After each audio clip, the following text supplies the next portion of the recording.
नमस्कार, आपण पाहत आहात साप्ताहिक वासवी देवी प्रिंट अँड इलेक्ट्रॉनिक मीडियाचे व्हिडिओ न्यूज। आपल्या यूट्यूब चॅनलला सबस्क्राइब करा आणि रहा अपडेट। पोलीस अधीक्षक कार्यालय लातूर, दारू पिऊन वाहन चालवणाऱ्यांविरुद्ध ड्रंक अँड ड्राईव्हची कारवाई।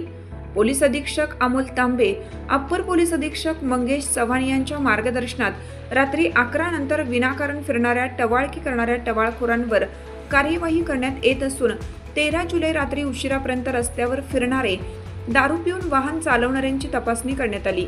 स्थानिक गुन्हे शाखेचे पोलीस निरीक्षक सुधाकर बावकर यांच्या नेतृत्वातील पथकाने लातूर शहरातील 5 नंबर चौकात दारू पिऊन वाहन चालवणाऱ्यांवर कार्यवाही केली। सुझुकी बर्गमन मोटरसायकल क्रमांक MH24CA0995 च्या चालकाची ब्रेथ अनालायझर द्वारे तपासणी केली असता त्यांनी मोठ्या प्रमाणात दारूचे सेवन करून त्याच्या ताब्यातील मोटरसायकल अतिशय वेगात वेडीवाकडी पद्धतीने चालवित असताना मिळून आल्याने त्याच्यावर पोलीस ठाणे MIDC येथे 185 मोटर वाहन कायदा 1988 सुधारणा सन 2012 अन्वये कार्यवाही करण्यात आली असून पुढील तपास MIDC पोलीस ठाणे करीत आहे। सदरची कारवाई मोहीम नियमित चालू राहणार असून दारू पिऊन वाहन चालवणाऱ्यांविरुद्ध लातूर पोलिसांकडून कठोर कारवाई करण्यात येत आहे।